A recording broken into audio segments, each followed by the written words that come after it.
नमस्कार आयो है मुकबाङ यो चाहिँ हो हाम्रो अर्ग्यानिक पारामा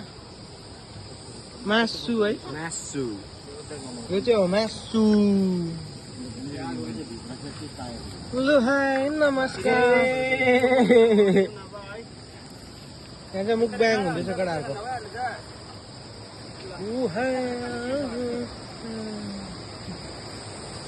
मासु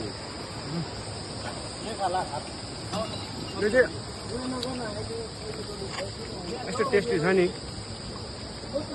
ढुङ्गामा बनाए देखाइदिए ढुङ्गा यो चाहिँ यहाँ बनिएको होइन अर्ग्यानिक यसको भित्र चाहिँ अब यस्तो स्मोकी फ्लेभर छ होइन सेटी स्मोकी छ स्मोकी अर्ग्यानिक पारामा होइन देखाइदिएन भाइ ए गडा देखाइदिए लु हाय खाइम है भन्दै अनि यहाँ देख्नु सक्नुहुन्छ पहिला अब चाहिँ टक्क हेरेँ स्विमिङ हुन्छ नि त यो गाई टिकाएर चाहिँ दुङ यहाँ अझै हुँदैछ यार 5 किलो कुखुरा अनि यतिजनाले खानु आँटेको 1 2 3 4 5 6 7 8 9 जनाले 5 केजी कुखुरा लु है नमस्कार आइम है फेरि पनि लु है आइम है सोल्टीहरू है एकदम ढुङ्गामा पोलेको अर्ग्यानिक कुखुरा देखाइदिए हाम्रो सेफ चाहिँ हुनुहुन्छ सेफ चाहिँ अलिकति अन्डर टेकर जस्तो भइरहेको छ आज हो नेभर माइन्ड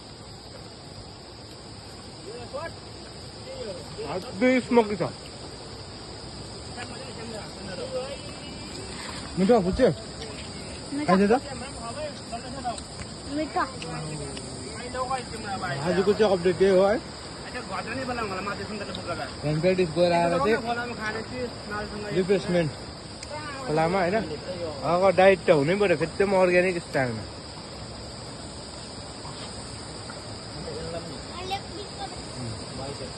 दामी यो आजको अपडेट चाहिँ कस्तो लाग्यो अन्त दामी एकदम दामी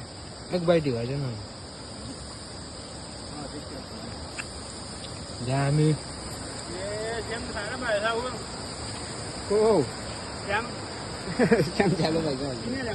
अझै छ अझै डल्लै छ हाम्रो डगै छैन नि है ल त गाइस यही हो आजको अपडेट चाहिँ ल एक बाइट ढिकाइछ ल okay guys please like and comment के अरे okay guys please like and comment okay thank you everybody this is our Rungdung खोला